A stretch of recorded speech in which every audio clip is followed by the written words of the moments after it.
retard inane kuzwambonga inane sema kamba nyongo tete kende ya lobby rien au sali control na machine yangoyo ndenge ukimina machine ukeba viva God plan.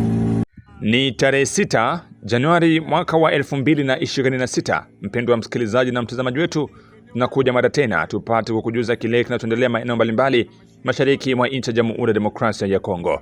Kutokea mashariki mwa DRC, hii ni Amani TV Media, kituo bora cha matangazo ambacho kinakuletea habari za ukweli na za uhakika kuhusu yote endelea kuripotiwa mashariki mwa DRC pamoja na sehemu zingine mbalimbali.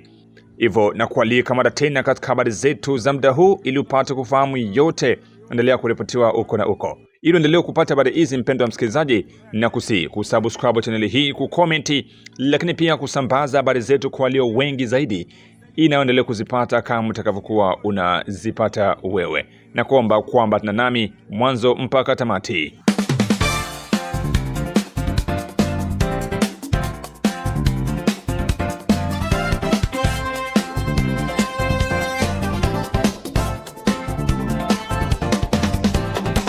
Na bila shaka natumai kwamba utakuwa salamu salimini popote ambao kuendelea kutusikiliza kwa muda na saa kama hizi, ninyi ambao mnatufuata kutoka Afrika, Ulaya na sehemu zingine. Hii ni Amani TV Media, unatupata vyema kwenye mtandao wa YouTube ukiandika Amani TV, hapo unajiunga nasi, lakini uko Shabunda unatunasa vyema kupitia Radio Mutula FM. Na sasa tufungue ukurasa wetu wa habari na habari kutoka mashariki mwa DRC, uko jimboni Kivu Kaskazini, mjini Goma, ambako idadi kubwa ya waliokuwa wafungwa wa zamani wa jeshi la FARDC mjini Goma ambao walilazimishwa na wahasi wa M23 kujiunga nao kama makomando wamefanikiwa kutoroka leo hii tarehe 6 Januari mwaka wa 2026. Kwa mujibu wa vyanzo vya karibu na tukio hilo, takribani watu 100 wameweza kujinasua kutoka mikononi mwa wahasi wa M23 baada ya kushirikiana kwa muda na kulazimishwa kupigana au kutoa huduma za kijeshi kinyume na matakwa yao. Wafungwa hao wa zamani wa FARDC walichukuliwa na wahasi wa M23 baada ya matukio ya mapigano na kugeuzwa kuwa wanamgambo wa kulazimishwa, hali iliyozua hofu na masikitiko makubwa miongoni mwa familia zao na jamii kwa ujumla. Kutoroka kwao kumetokea katika mazingira ambayo bado haijawekwa wazi kikamilifu. Hata hivyo, vyanzo vinaeleza kuwa baadhi yao walitumia mwanya wa vurugu na misukosuko ya ndani kujinusuru na kukimbia.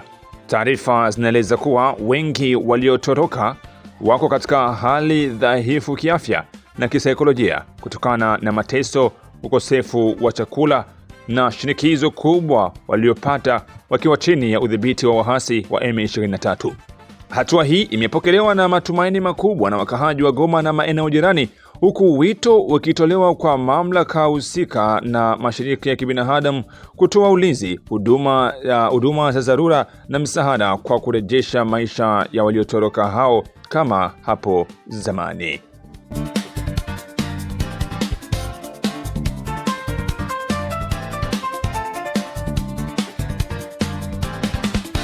Kabare.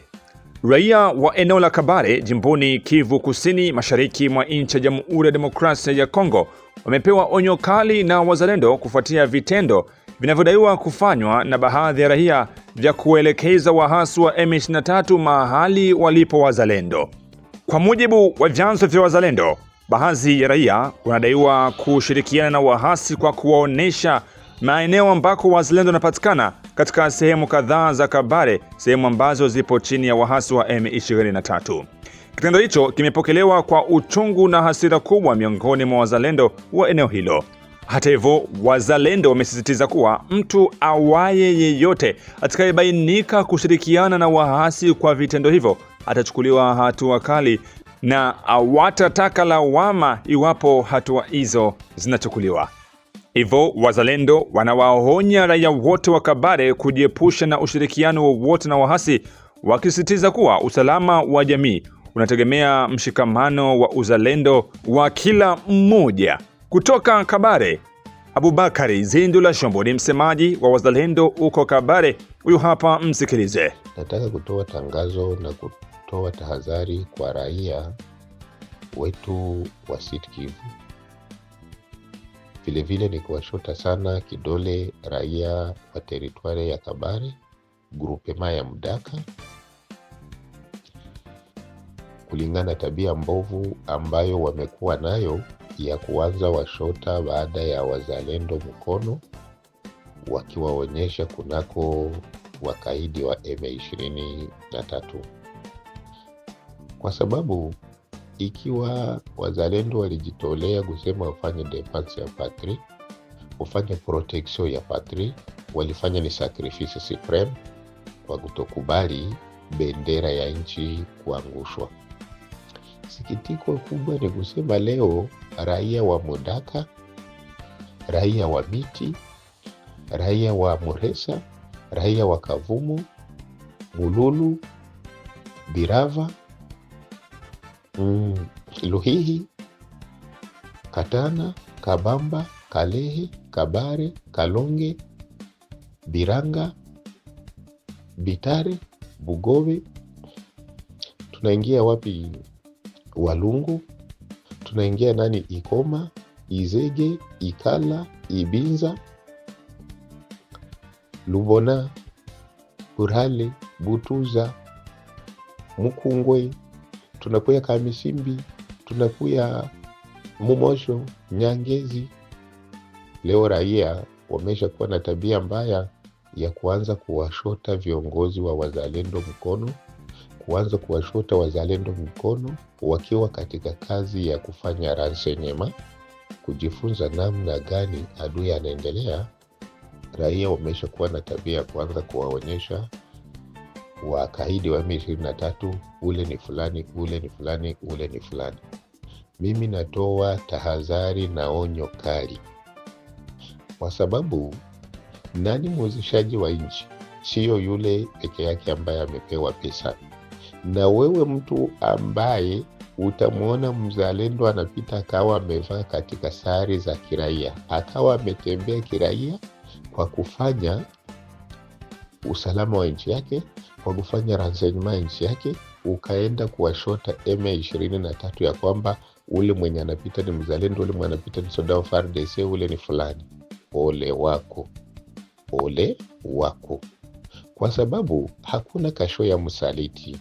Mtu yoyote ule ambaye anakubali kusaliti nchi yake, kusaliti ndugu yake, kuusha ndugu yake, hakuna hukumu mbili, isipokuwa hukumu yake ni kuuawa, kwa sababu yeye ni muuaji.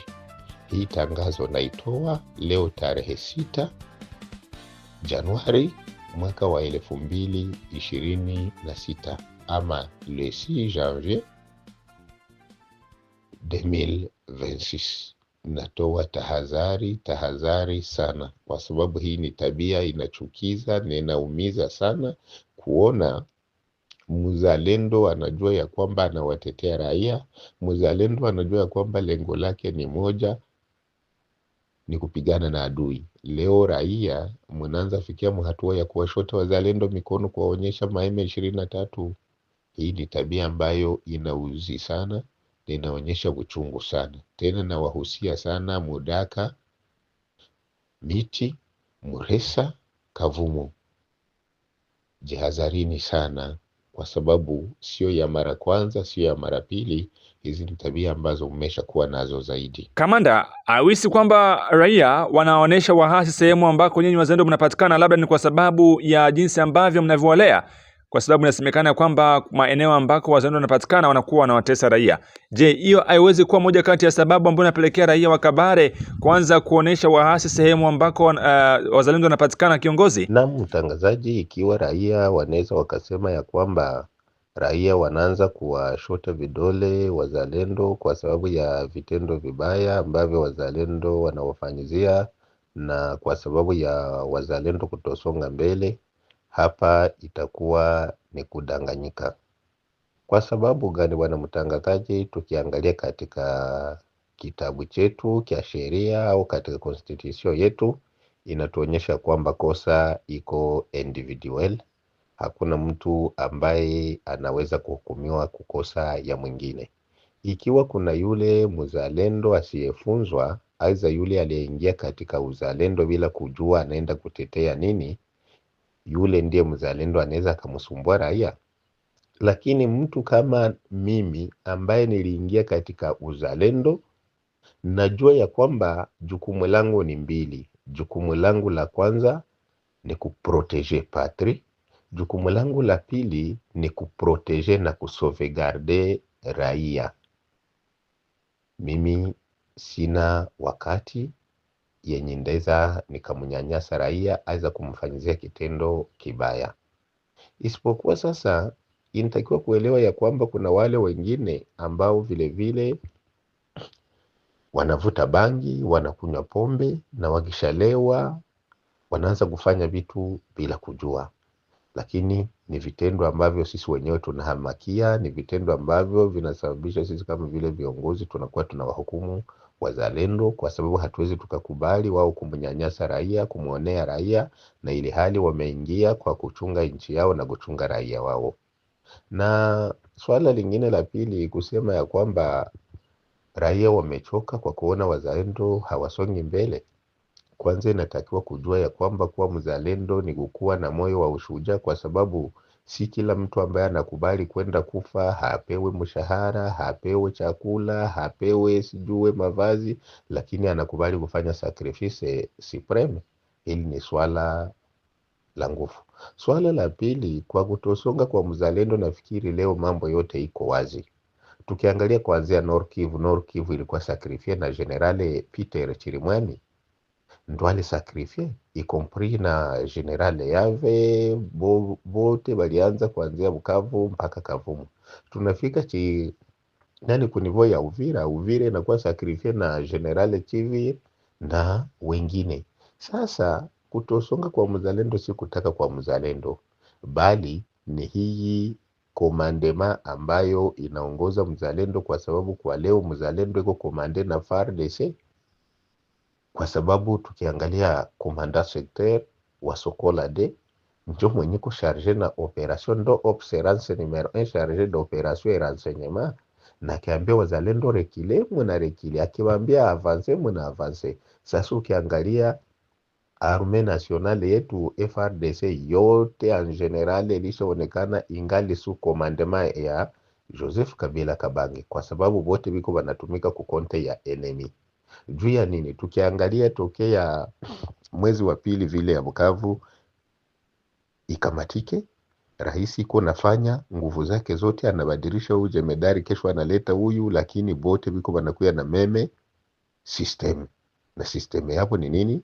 Ni kusede patrie mu marepli strategique. Ndio maana raia siwalaumu wazalendo, kwa sababu wazalendo wako sukomande dede. Wazalendo hawana maarme lourde, hawana maarme d'appui, hawana madrone, hawana mamisil, hawana machar de combat. Wazalendo yani ni watu ambao kabisa ukiangalia, kwanza laiti ingelikuwa raia wa Kongo kama leo raia wanafanya usapoti kwa kuwasapoti wazalendo.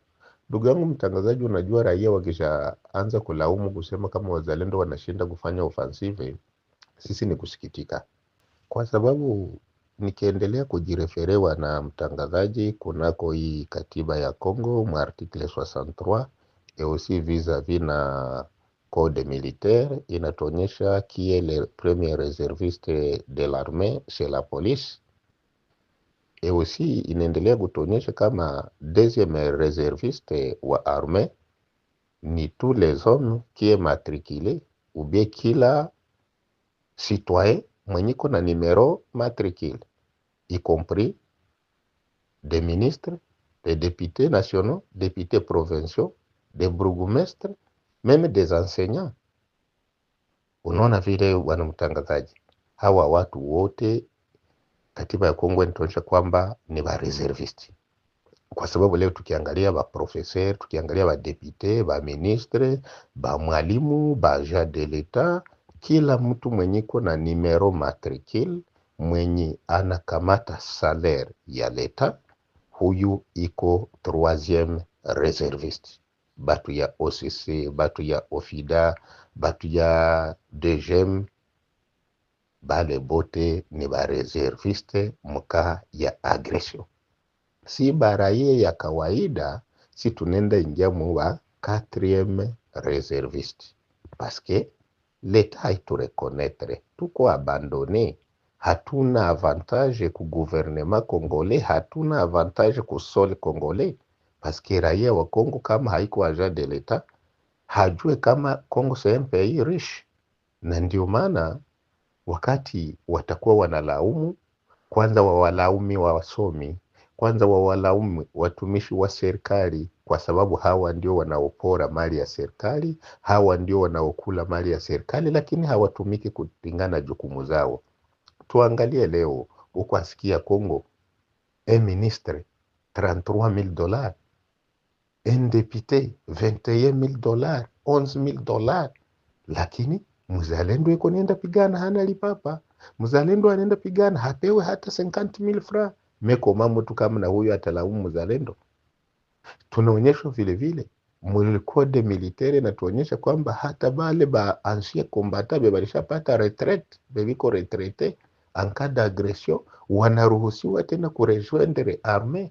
Juu ya nini? Biko na experience ya vita, et aussi abo muko bale ba technicien be banayua mani ile maarme lourde wenda yenye mzalendo hajajua. Aba wote wanaruhusiwa kurejoindre armée en cas d'agression, lakini bibyote havifanyiki. Na mzalendo anaendelea kufanya ile sacrifice supreme juu ya kuangalia namna ya kutoa katika inchi mutumwa, na vile vile kuendelea kufuatilia siloga ya Parti Lumumbiste ambayo inaendelea kutuambia kwamba le peuple vaincra, na Laurent Desire Kabila naye vile vile alisema kama le peuple se libere elle-même. Na ndio maana sisi kama vile viongozi wa wazalendo tunaendelea kuwa na ile moyo wa ushujaa ambao waliokuwa nao Emery Patrice Lumumba, Mamadou Ndala Mustafa na Laurent Desire Kabila. Merci. Burundi. Baada ya maelfu ya wakimbizi wa Kongo waliokuwa wakiishi katika kambi za Rumonge na Gatumba nchini Burundi kupelekwa moja kwa moja kwenye kambi yao ipatikanao takriban kilomita 60 kaskazini mwa mji wa Bujumbura, wanaripoti kwamba huko walikopelekwa maisha ni magumu kiasi kwamba wanatamani kurudishwa. Hata hivyo, baada ya kufika huko, wakimbizi hao wanalalamika vikali kuhusu hali ya kuishi. Wanasema kuwa mazingira ya kambi hiyo ya Rohingya ni magumu zaidi kuliko hata Rumonge ambako walikuwa wakipatikana, huku hali ya hewa si rafiki, baridi kali na mvua nyingi zinazowatesa, na huduma za msingi ni haba. Baadhi yao wanasema kuwa wangependelea kubaki Rumonge, kwani hali waliokuta huko kwenye kambi yao walikopelekwa ni mbaya zaidi. Zaidi ya hayo, vifo visivyo vya kawaida vinaendelea kuripotiwa karibu kila siku ndani ya kambi hiyo, jambo linalozidi kuzua hofu miongoni mwa wakimbizi hao wa Kongo ambao walikimbia machafuko ya kivita mashariki mwa DRC. Hao wanaendelea kusema kwamba ili kupata maji ya kuweza kupika, lakini pia kutumia huduma zingine, inabidi kusafiri takriban maeneo ya kilomita 5 na zaidi kwa kufika sehemu ambako maji inapatikana. Kutoka kwenye kambi ya Burundi, hawa hapa baadhi ya wakimbizi wakielezea magumu wanayopitia, huku wakiomba msaada kwa haraka zaidi. Senjo tulikia kutupwa huku jehanamu, saa hizi jehanamu ndiko tulikia kutupwa. Sio ni sufrance juu ya kwenda mbele tu kaka. Sufrance, maisha yenyewe ni hivyo ya kupasuka kichwa.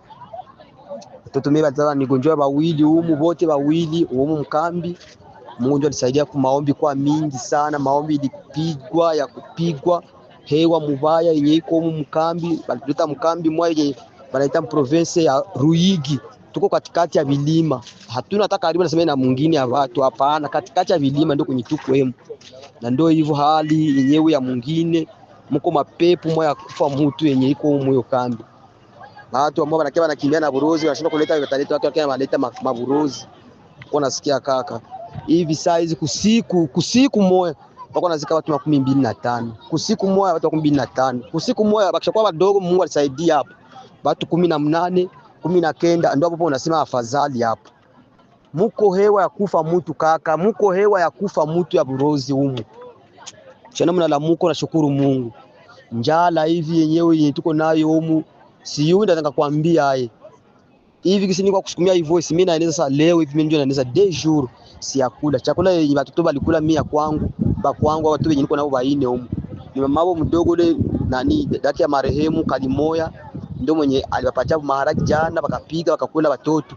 Mimi nishapewa ni sahani turu mbili niko na kabakuli kwenda kutunda murongo kwa joko inapokelea chakula kwa joko bako wanapiga chakula yenyewe Barundi. Banabicha banapigia mukinani mu mabilinda na vingine mungungulu.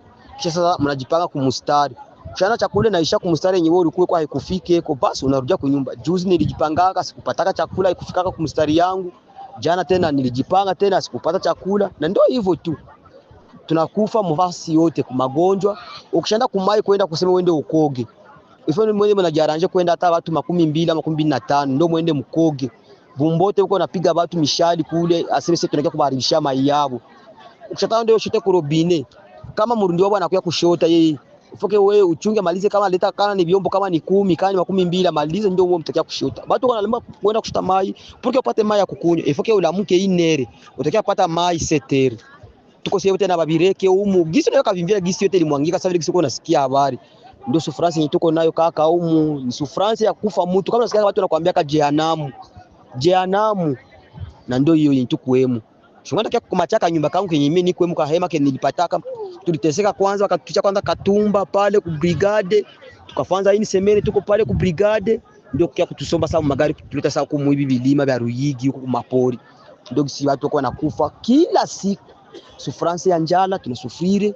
Matunzo hakuna hata matunzo. Kushaenda sema ni malaria banakupatia paracetamol na mavermox na vinini ya vitamini inaishia hapo. Wenyewe kwa matunzo wenyewe ni Batusi. Habazi penda sema bakongomani bajiretrouver. Ndio habari tuko nayo ni Mungu tu. Sasa kama gisi mko mnaongea na Safai mwenyewe atakwambia hali nyiko mkambi. Ndio hivyo kaka, ni Mungu tu na muombe kama tutarudiaka ni kushukuru Mungu. Kuta tuko ba mingi sana banakuambia watu wenye tunaletewa humu ilikuwa ni watu wa kugawa mkambi 3. Mimi tunakia kulundikwa sie wote humu. Kuanzia Plaine la Ruzizi yote kuanzia Kamanyola mpaka kufika Bubembe ya Fizi. Watu ambao walikuwa wanapitia Marumonge wanakia kumwangwa humu. Nombre inakuwa humu tushakuwa nombre ya 100,000 personnes ndio yenye tulikimbia humu kambi ndio yenye iko.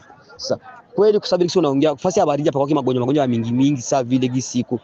Lakini baba hewa yenye iko humu pepo zenye ziko zinanyonga watu. Jana sasa tulikuwa kurenyo banatuchia sema tuende kurenyo bafugiru. Sasa kuya kusikia tu kando hivyo mwende muangalie pako nyumba mwao banaenda fungula kahema watu hawayatoka kwenda kufungula kale kahema maiti ine za bagarso wawili na baba wawili bote wanakaukia mwenye washakufa. Lakini sasa tuzika huko maji. Sasa tulienda kuzika mtoto wa Rumi wa kule ku projet. Tuliliana bireke mpaka mecho kageuka ruji. Ukua mkimbizi maja usikie tu usikue mwinchi yenye uko nasikia sema bakimbizi au usikie vita isikue mwinchi yenye usikile mwingine inchi. Bako na kwa wanakamata land cruiser mbili ziko nasomba watu. Banakamata banatia msalaba tu moya huku mbele ya kule kumlango kuonyesha kama mko maiti. Mimi sasa maiti hizi zinapangwa sasa mule mgari. Giso naona kama wanapangaka kahuzu mitumbu banatia maforoma ndio kisha wanazipanga. Bako kwa wanapanga yulu. Kuyo kama ni mtu wako alikufa. Uko unajulia wapi sasa ni jina tu.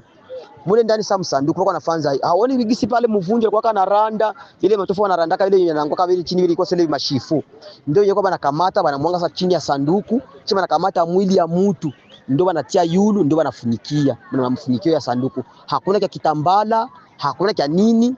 Wewe ni kwenda kutukulikisha tunaenda pa kulula sasa kule unaenda sasa kwenda kuzika. Sasa tulifika kule na bireke tunaangalia sasa gisi tuko tunapakua maiti tunazizika maiti 22 usiku sasa tunaenda kuzika mtoto wa Rumi.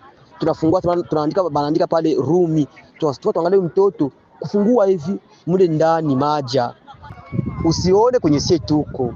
Usikie na kusukumia ndio voice, usione kwenye sie tuko. Tuko fasi mwenye itataka kuwa kama ni kuzimu, kama ni wapi sio kanda nataka kuambia mateso yenye iko mkambi. Murundi hana ile roho ya kusema wewe tulikuwa tunabasaidia siku kwetu Kongo kulomba sasa tutalomba mtu akupatie 100 francs butu. Hii 100 francs yenye haiwezi uza hata kitu kwetu Kongo. Akupatie nayo. Ndio hivyo baba, ni Mungu tu. Gisi tunasikiana sauti maja, ni Mungu tu basi tusikiane tu sauti na tuombeane tu Mungu basi. Kwa hiyo kuna vindaza nikaongea tena hapa nimalize kwa telefoni. Siyo ni machozi tu nilikuwa nalia tu mie. Kuona gisi nilikuwa kunyumba, nilikuwa mtu kwenda kujipanga kumstari nitonde nifanye siku 2 sipati chakula kujitonda kumurongo kwa hiyo chakula ya kupigiwa yenye kwa hali maharagi. Ni basi ni wakati tu ndio hivyo. Na sasa kama kawaida, mpendo wa msikilizaji, ujelekeze moja kwa moja kwenye kipindi cha Sauti ya Mwananchi ili tupate kusikia ni kipi ambacho raia wanakizungumza kuhusiana na muungano wa vikosi vya FARDC na wazalendo uko kwenye uwanja wa vita. Wazalendo walikubali kupambana nyuma ya serikali ya Jamhuri ya Demokrasia ya Kongo, lakini baada ya wao kuweza kukubali kuwa nyuma ya serikali, huku raia waendelea kulalamika kusema kwamba hawaoni kazi ambayo wazalendo kwa sasa wanafanya, kwa sababu hapo awali walikuwa wakizungumza kitu na kutimiza, lakini kwa sasa inakuwa tofauti kabisa. Sasa maoni yako ni yapi, mpendwa msikilizaji, kuhusu kazi ambazo wazalendo wanazifanya kwa sasa pamoja na jeshi la taifa FARDC? Tunajiunga na mwenzetu moja kwa moja ambaye ni mchambuzi wetu wa siku ya leo, azungumze kuhusu kile ambacho anakihisi kuna utofauti gani na anashauri nini. Mpendwa msikilizaji, kuna kipindi cha Sauti ya Mwananchi kinakupatia fursa ya kuweza kutoa maoni yako kupitia mada mbalimbali ambazo huwa tunazijadili kwenye media yako hii ya Amani TV Media. Kwa hivyo na wewe pia unaweza kutuandikia, je, unaonaje kazi za wazalendo wakiwa nyuma ya serikali, wakiwa nyuma ya vikosi vya jeshi la Jamhuri ya Demokrasia ya Kongo FARDC, na kazi zao za hapo awali wakiwa wanajiongoza peke yao? Bora hipi, na labda wanapendekeza nini kwa ajili ya kuweza kuhakikisha kwamba vita hivi vinafika kikomo na wanafanikisha kuweza kukomboa maeneo yote ambako wahasi wanapatikana? Karibu mchambuzi wetu wa siku, karibu. Sisi tunashukuru sana kuwa tunapata taarifa kutoka kwa Amani TV, maana inatufungua akili na macho na imetupa nafasi tena sisi kama Wakongomani kuwa tunachangia mawazo yetu kulingana na hali inayopita katika nchi yetu ya Kongo. Ila shida inakuwa ni moja kwa ndugu zetu wazalendo kuto kusikiliza sauti ya wananchi, na hata kama wanasikiliza, lakini nafasi walionayo au walichokibeba wamepoteza taswira yao. Kwa nini nimesema hivi? Kuna gazeti la Watemwe linasema jifunze kutoka kwangu, na wazalendo wamepigania nchi yao vya kutosha sana, muda mwingi au miaka ya kutosha wameipigania. Lakini tunauliza swali, objective ya kupigania nchi ni kuendelea tu kupigana tu na miaka yote ikaisha tu na mkazekea kupigana, au mnapigania kwa sababu ya kugomboa maeneo ambayo yamekaliwa na waasi? Kwa sababu kuna slogan mnaosema kwamba tuko determine. Lakini ukiangalia vita wanavyopigana wazalendo wakichangana na FARDC, ile neno determine inakuwa imefutwa. Sasa tukijiuliza, je, wazalendo wa ndugu zetu, siasa inayobeba FARDC mpaka wa leo hii bado hamjaielewa? Na kama mumeielewa, nini mulichobeba cha tofauti?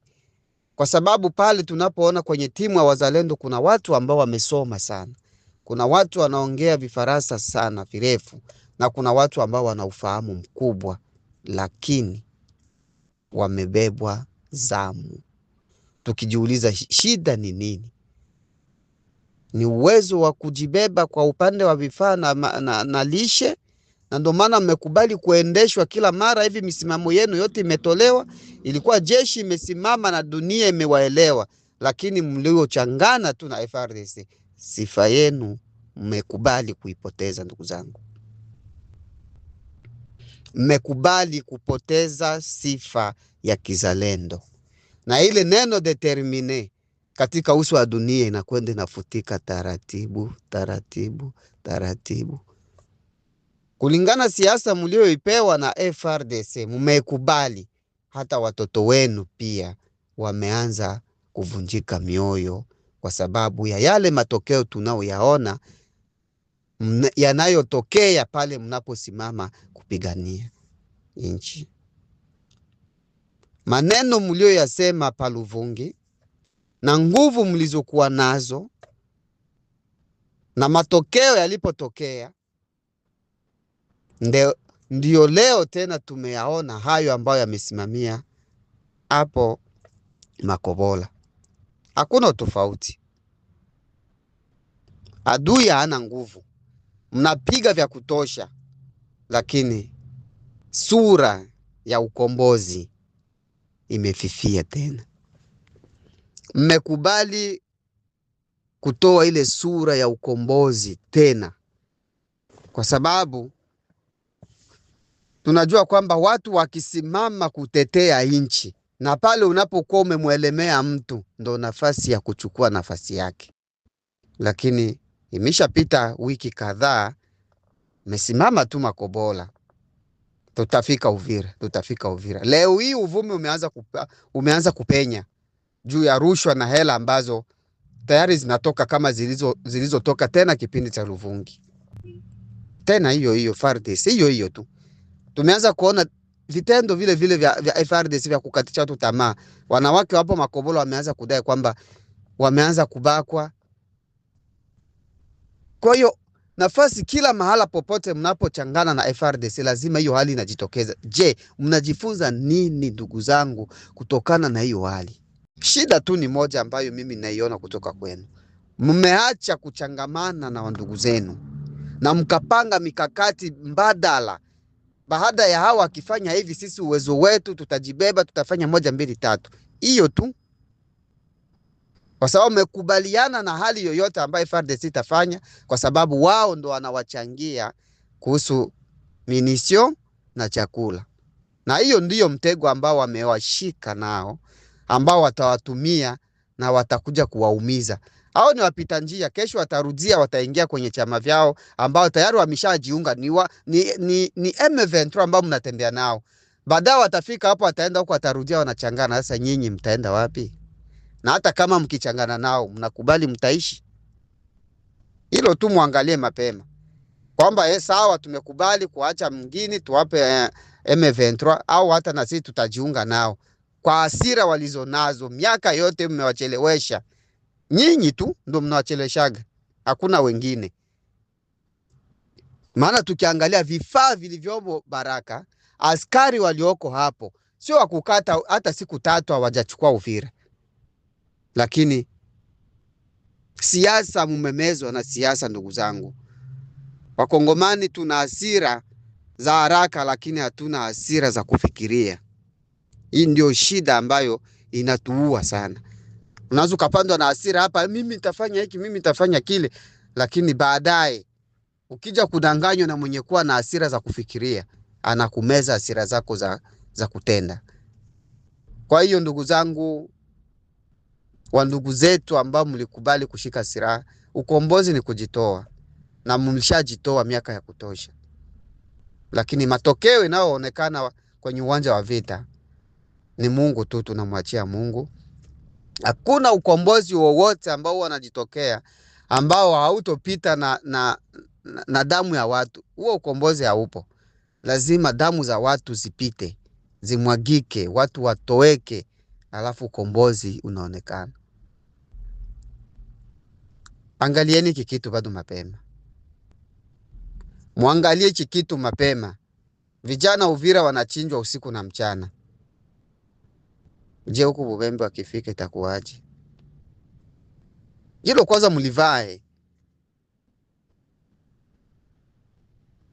Kaeni chini, badilisheni maamuzi. Watu wanafikaga hatua ya kubadilisha maamuzi, maana FARDC imeshawaelewa muda mrefu kwamba hamna uwezo wa kubadilisha maamuzi na mkafanya ya kwenu. Hapo tu walipowasoma wakawaelewa, basi. Maana mlisimama hapo Makobola wenyewe, tena wakaja kuambatana na nyinyi, alafu tabia ni ile ile. hakuna mabadiliko na hakuna chochote kinachoonekana kama mtachukua Uvira siku gani. Mbali tu ni mipango mnapangiwa, tutafanya hiki, tunafanya, mnachelewesha. Zile nguvu ambazo mlikuwa nazo, ule uwezo mlionyesha, leo hii umeanza kupotea kwenye uso.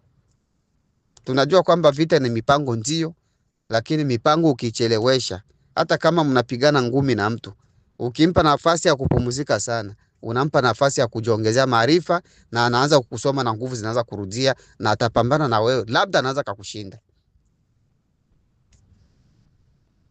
Kwa hiyo tunaomba tafadhali, kama mlikubali kushika silaha juu ya ukombozi, badilisheni pia hata na mipango ya vita. Mkiona hawa wanatuingiza kwenye merere kila wakati, kwa nini? Mlisimama hapo nyinyi wenyewe mkaamua kufanya kwamba sisi tumesimama hapa juu ya kupigana. Kwa nini yale maamuzi msichukue tena ya kubadilisha kwenye hiyo hali ambayo inawakuta kila wakati, kwamba watu wameshatuchezea vya kutosha, kwa hiyo sawa FARDC hapa, sisi hapa, lakini mmechangana nao, mnakula nao. Basi sisi ni raia, hatuna la kufanya, ni mapendekezo tu ambayo tunayatoa kwa kuwaonyesha ndugu zetu, hata kama nyinyi mnaona, ndio mnaona, lakini ni nini kilichowabana kuchukua maamuzi? Ni nini? Maana hamna sifa tena ya kuchukua vijiji tena, hamna hiyo sifa. Hiyo sifa kwenu imepotea, mmekuwa basi ni defense sasa. Kila wakati nyinyi ni wakubana defense tu. Katongo na Uvira imekuwa ni nafasi kubwa ambayo imeshaonekana kama ina nguvu ya hatari ambayo hamuwezi mkafika.